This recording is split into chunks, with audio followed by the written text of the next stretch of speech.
আচলতে বৰ্তমান সময়ত চৰকাৰৰ বিৰুদ্ধে অৰ্থাৎ স্বাস্থ্য বিভাগৰ বিৰুদ্ধে প্ৰতিবাদ সাব্যস্ত কৰিবলৈ এই মুহূৰ্তত আহি ইতিমধ্যে কভিড যোদ্ধাসকল উপস্থিত হৈছে NHMৰ মুখ্য কাৰ্যালয়ত আৰু তেওঁলোকে প্ৰতিবাদ কৰা এই মুহূৰ্তত দেখিবলৈ পোৱা গৈছে। NHMৰ মুখ্য কাৰ্যালয়ত যিসকল লেবৰেটৰী টেকনিচিয়ান তেওঁলোকে এই মুহূৰ্তত প্ৰতিবাদী কাৰ্যসূচী গ্ৰহণ কৰিছে। প্ৰতিবাদৰ কাৰণ এটাই, কভিডৰ সময়ছোৱাত তেখেতলোকক যিহেতু নিযুক্তি দিয়া হৈছিল লেবৰেটৰী টেকনিচিয়ান হিচাপে আৰু কভিড যোদ্ধা হিচাপে, গতিকে সেইসকল কভিড যোদ্ধা যিহেতু চাকৰিৰ পৰা তেওঁলোকে জনোৱা অনুসৰি চাকৰিৰ পৰা তেওঁলোকক অব্যাহতি দিয়া হৈছে, গতিকে তাৰপিছত এই মুহূৰ্তত তেওঁলোকে প্ৰতিবাদত নামিবলৈ বাধ্য হৈছে। মই পৰিৱেশটো দেখুৱাইছোঁ, ভিডিঅ' জাৰ্নেলিষ্ট পংকজ আছে, পংকজে এই মুহূৰ্তত পৰিৱেশটো দেখুৱাব। ইয়াত প্ৰায় শতাধিক আচলতে লেবৰেটৰী টেকনিচিয়ান যিসকল আছে তেওঁলোকে ইয়াত প্ৰতিবাদত বহা দেখিবলৈ পোৱা গৈছে। NHMৰ মুখ্য কাৰ্যালয়ৰ সন্মুখত তেওঁলোকে ইয়াত প্ৰতিবাদী কাৰ্যসূচী গ্ৰহণ কৰিছে। মই আপোনাৰ পৰা পুনৰ জানিব চেষ্টা কৰিছোঁ, কিহৰ কাৰণে আপোনালোকে প্ৰতিবাদ কৰিছে, আপোনালোকৰ দাবী কি?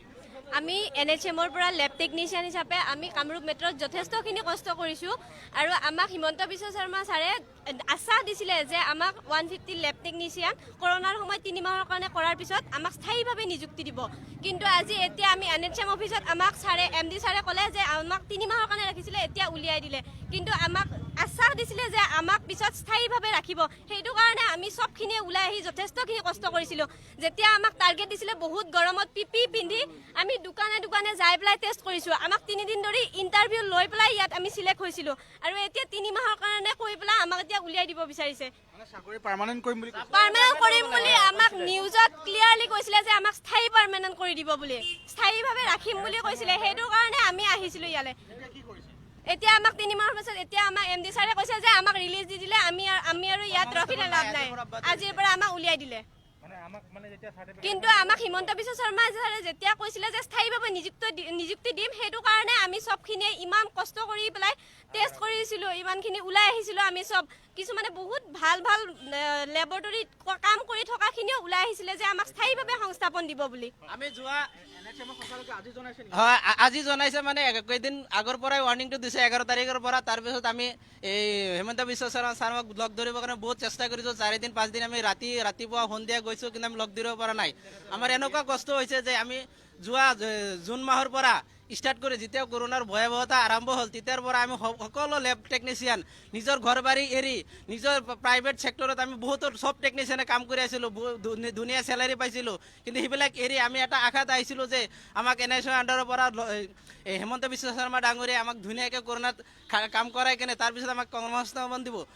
যেতিয়া কোভিড আৰম্ভ হ'ল, তেতিয়া ANM GNM ICU টেকনিচিয়ান এইবিলাকক পাৰ্মানেণ্ট কৰি ল'লে, খালি ডকুমেণ্টছ ভেৰিফিকেশ্যন কৰি। আৰু আমি ইমান খাটি আছোঁ, যোৱা 6 মাহ হৈ গ'ল, এতিয়ালৈকে আমাৰ কোনো কৰ্মসংস্থাপন নাই। আমি যেতিয়া কৰি আছোঁ, কৰি থকা অৱস্থা আমাৰ এতিয়া ওলাই যাব লগা হৈছে। আমি চবেই ঘৰত চলাই আছোঁ, মই নিজে মোৰ ঘৰ চলাই আছোঁ। এনেকুৱা বহুতো আছে, ইয়াতে বহুতো ফেমিলিৰ মানুহ আছে, চবেই নিজৰ ঘৰ চলাই আছে। এতিয়া আমাৰ কি হ'ব? সেইকাৰণে মাননীয় হিমন্ত বিশ্ব শৰ্মা ডাঙৰীয়া, পীযুষ হাজৰিকা ডাঙৰীয়া, আমাৰ অসমৰ চিফ মিনিষ্টাৰ মাননীয় সৰ্বানন্দ সোণোৱাল ডাঙৰীয়াক অনুৰোধ জনাইছোঁ যাতে আমি কোনে যেনেকুৱা আমি হাঁহি আহিছিলোঁ নিজৰ জীৱন ত্যাগ কৰি, যে আমাৰ যি হয় হ'ব, ফেমিলিৰ কথা বাদ দি আমি আহিছিলোঁ যে চৰকাৰৰ নিৰ্দেশ মতে আমি যেনেকুৱা চৰকাৰে নিৰ্দেশ দিছে সেনেকুৱা নিৰ্দেশ পালন কৰিবলৈ আমি আহিছিলোঁ। কষ্ট কৰি চৰকাৰৰ নিৰ্দেশ মৰ্মে আমি কাম কৰিছোঁ। আমি এই আপোনাক ধন্যবাদ জনাইছোঁ। আপোনালোকে যি কেইমাহ আপোনালোকে চাকৰি কৰিলে, সেই কেইমাহ দৰমহা পালে নাই?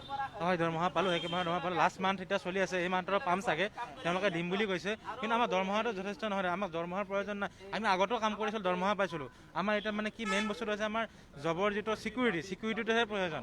আমি দেশৰ এনেকুৱা এটা কণ্ডিশ্যনত ওলাই আহিছিলোঁ, যিটো কণ্ডিশ্যনত মানুহ ওলাই আহিব টান পাইছিল। তেতিয়া দাদা চাওক, তেতিয়া সেই সময়ত 200জন টেকনিচিয়ানৰ লিষ্ট মাৰে, কিন্তু তাতে আমাৰ জইন কৰে মাত্ৰ 60জন টেকনিচিয়ান জইন কৰে, কাম কৰে। কিন্তু 60জন টেকনিচিয়ান দি নহয়, অবভিয়াছলি নহয়। য'ত 200জন লাগে তাত 60জন কৰিলে হ'ব জানো? তাৰপিছত আকৌ তেওঁলোকে পষ্ট ক্ৰিয়েট কৰিলে, 150 পষ্ট ক্ৰিয়েট কৰিলে। তেওঁলোকক ক'লে কি তোমালোকক পাৰ্মানেণ্ট কৰিম, তোমালোকে এতিয়া ক'ভিড ডিউটি কৰা, পিছত পাৰ্মানেণ্ট কৰিম, তেওঁলোকক ৰাখিম বুলি কৈ দিলে। পিছত গৈ কি হ'ল, ঘূৰি একে কথাই হ'ল। কামখিনি হোৱাৰ পিছত আমাক ক'লে কি তোমালোকৰ ৰিলিজ হ'ব, এতিয়া কাকো ৰখা নহয়। চ' বেলেগ একো নিবিচাৰোঁ, আমি যিখিনি কষ্ট কৰিছোঁ, কষ্টখিনিৰ ফলাফল আমি সন্মানীয় স্বাস্থ্যমন্ত্ৰী ডাঙৰীয়াৰ পৰা আমি পাব বিচাৰোঁ। সেইখিনি প্ৰতিশ্ৰুতিটো ৰাখিব লাগে, নিজৰ প্ৰতিশ্ৰুতি। তেখেতে যিটো প্ৰতিশ্ৰুতি দিছিল ইলেক্ট্ৰনিক মিডিয়াৰ আগতে তেখেতে প্ৰতিশ্ৰুতিটো দিছিল, সেই প্ৰতিশ্ৰুতিটো তেখেতে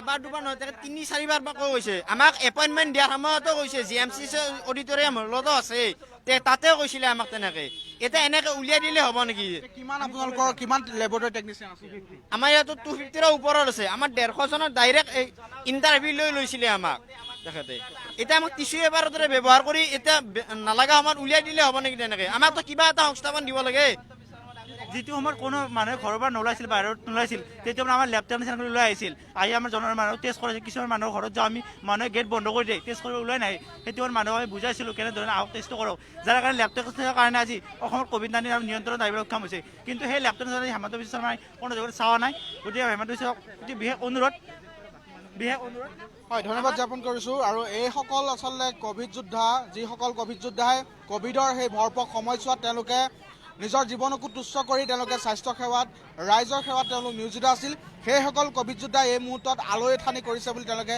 অভিযোগ তুলিছে আমি পৰিৱেশ দেখুৱাইছোঁ ইয়াত বিভিন্নজন আছে মই তেওঁলোকৰ পৰা অলপ জানিবলৈ চেষ্টা কৰিম আপোনালোকক এতিয়া আলৈ আথানি কৰিছে স্বাস্থ্য বিভাগে এইটোতো আমাৰ লগত বেয়া কৰিছে যিটো সময়ত মানুহ ঘৰৰ পৰা ওলাবলৈ টান পাইছিল আমি যাই কিনে মানুহ দোকানে দোকানে ঘৰে ঘৰে মাতি লৈ টেষ্ট কৰিছিলোঁ সেইটো সময়ত মানুহে আমাক বেয়াকৈ ব্যৱহাৰো কৰিছিল কিছুমানে লাঠি লৈও খেদিছিল কৰোণা চৰোণা একো নাই কিমান কষ্টৰ মাজত PPE কিট পিন্ধি ৰাস্তাই ৰাস্তাই টেষ্ট কৰিছিলোঁ আমি 1 লাখ টাৰ্গেট দিলে আমি 1.5 লাখ কৰি দিছিলোঁ এতিয়া আমাক এনেকৈ বাদ দিলে আৰু এতিয়া আমি কি কৰিম এওঁলোক এতিয়া উপায়ন্তৰ হৈ পৰিছে আৰু যাৰ বাবে এই মুহূৰ্তত দেখা গৈছে ৰাষ্ট্ৰীয় স্বাস্থ্য মিছন অৰ্থাৎ NHMৰ নেশ্যনেল হেল্থ মিছনৰ যি মুখ্য কাৰ্যালয় গুৱাহাটীৰ খ্ৰীষ্টান বস্তিত আছে এই খ্ৰীষ্টান বস্তিৰ মুখ্য কাৰ্যালয়ত এই মুহূৰ্তত প্ৰতিবাদী কাৰ্যসূচী গ্ৰহণ কৰিছে এইসকল লেবৰেটৰী টেকনিচিয়ানে আৰু তেওঁলোকে জনোৱা অনুসৰি প্ৰায় 250 লেবৰেটৰী টেকনিচিয়ান এই গোটেই প্ৰক্ৰিয়াটোত তেওঁলোক জড়িত আছিলে স্বাস্থ্যমন্ত্ৰীগৰাকীয়ে তেওঁলোকক প্ৰতিশ্ৰুতি দিছে বুলি তেওঁলোকে কৈছে কিন্তু সেই প্ৰতিশ্ৰুতি এই মুহূৰ্তত পালন নকৰাৰ বাবে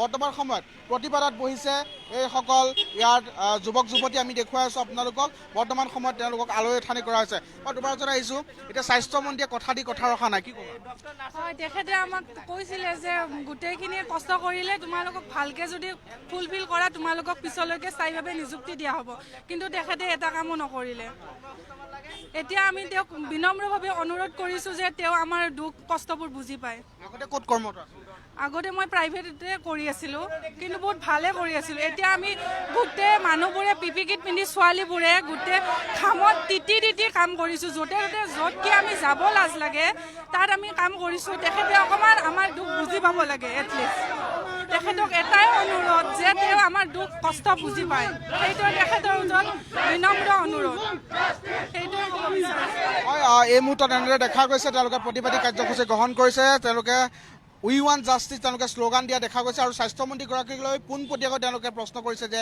কিয় তেওঁলোকক এনেকুৱা কৰা হ'ল আৰু তেওঁলোকৰ এই যি স্বাস্থ্যমন্ত্ৰীগৰাকীয়ে দিয়া যি প্ৰতিশ্ৰুতি এই প্ৰতিশ্ৰুতি পালন নকৰা বুলি তেওঁলোকে অভিযোগ উত্থাপন কৰি এই মুহূৰ্তত NHMৰ মুখ্য কাৰ্যালয়ৰ সন্মুখত এইসকল যুৱক যুৱতীয়ে তেওঁলোকে প্ৰতিবাদী কাৰ্যসূচী গ্ৰহণ কৰিছে তেওঁলোক লেবৰেটৰী টেকনিচিয়ান হিচাপে ক'ভিডৰ এই ভৰপক সময়ছোৱাত তেওঁলোক নিয়োজিত আছিলে বিভিন্ন তেওঁলোক চৰকাৰী চিকিৎসালয়ত তেওঁলোক নিয়োজিত আছিলে আৰু তাত তেওঁলোকে চিকিৎসা সেৱা আগবঢ়াইছিল চিকিৎসা সেৱাত তেওঁলোক জড়িত আছিল কিন্তু সেইসকল লেবৰেটৰী টেকনিচিয়ান এই মুহূৰ্তত এক কথাত ক'ব গ'লে আলৈ আথানি হৈছে আৰু যাৰ পৰিপ্ৰেক্ষিতত তেওঁলোক ৰাজপথত আন্দোলন কৰিবলৈ এই মুহূৰ্তত ওলাই আহিছে মই আপোনাৰ ওচৰলৈ পুনৰ আহিছোঁ এই মুহূৰ্তত আপোনালোক লেবৰেটৰীত নাই এই মুহূৰ্তত ৰাজপথত আপোনালোকে আন্দোলন কৰিব হয় আমাৰ ৰাজপথত আহিব লগা হৈছে এনেকুৱা অৱস্থা আমি সপোনতে ভবা নাছিলোঁ এনেকুৱা আমাৰ অন্তৰত এনেকুৱা আঘাত লাগিব এতিয়া এনেকুৱা হৈ গৈছোঁ আমি কি কৰিম চবেই নিৰুপায় হৈ পৰিছোঁ সেইকাৰণে এটাই অনুৰোধ হেল্থ মিছনৰ স্বাস্থ্যমন্ত্ৰী ডাঙৰীয়াৰ ওচৰত এটাই অনুৰোধ আমাৰ যে যাতে আমি যিখিনি ল'ৰা ছোৱালীয়ে মিলি ইমান ডাঙৰ এটা পেণ্ডেমিকৰ সময়ত আহি আমি চৰকাৰৰ লগত জড়িত হৈছিলোঁ চৰকাৰৰ পৰামৰ্শ মতে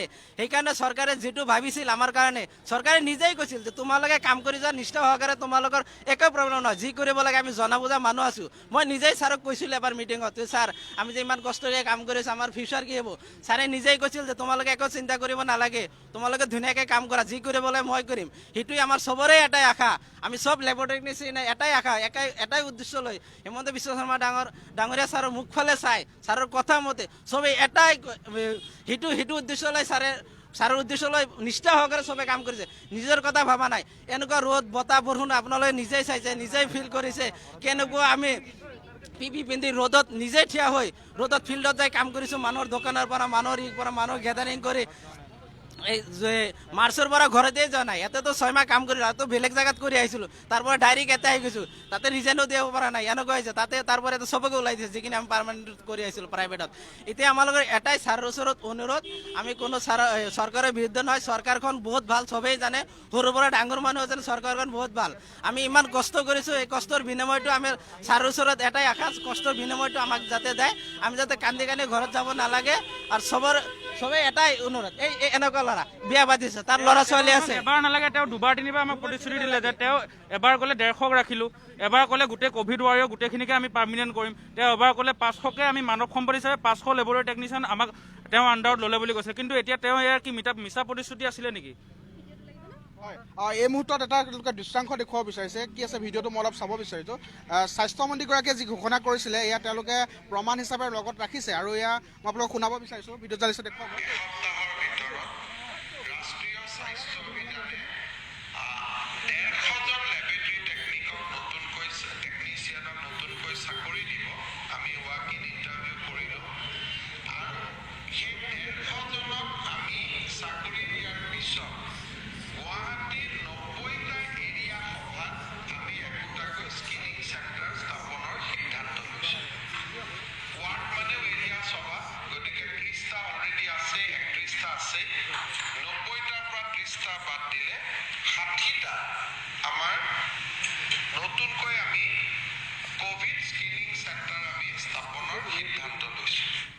এই মই এটা দৃশ্যাংশ দেখুৱাইছোঁ, এটা টেলিভিশ্যন চেনেলত মন্ত্ৰীগৰাকীয়ে যি ঘোষণা কৰিছিল সেয়া আমি শুনাইছোঁ। কি শুনাব বিচাৰিছোঁ? এতিয়া আমাৰ প্ৰায় 500 মান লেবৰেটৰী টেকনিচিয়ান লৈছে, টোটেল কৈছে ছাৰে প্ৰায় 5,000 মান মানৱ সম্পদ লৈছিল কৰোণাৰ কাৰণে, তাৰ মাজত আমি 500 মান প্ৰায় লেবৰেটৰী টেকনিচিয়ান আছিলোঁ। এইটো নিজেই কৈছে হেল্থ মিনিষ্টাৰ ডাঙৰীয়াই, এইটো আপোনালোকে চাব পাৰে, শুনিব পাৰে।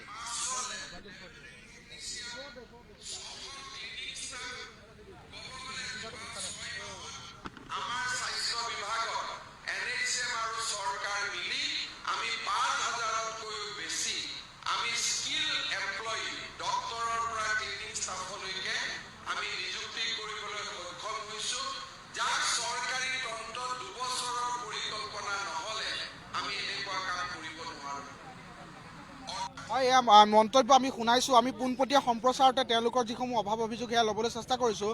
এক কথাত ক'ব গ'লে এইসকল ক'ভিড যোদ্ধা কেৱল যুৱক নহয়, যুৱতীসকলো আছে, ইয়াত কেৱল পুৰুষ বুলি নহয়, মহিলাসকলো আছে, আৰু তেওঁলোকে সকলোৱে সমানে আচলতে তেওঁলোকে এই ক'ভিডৰ যুদ্ধখনত জঁপিয়াই পৰিছিল।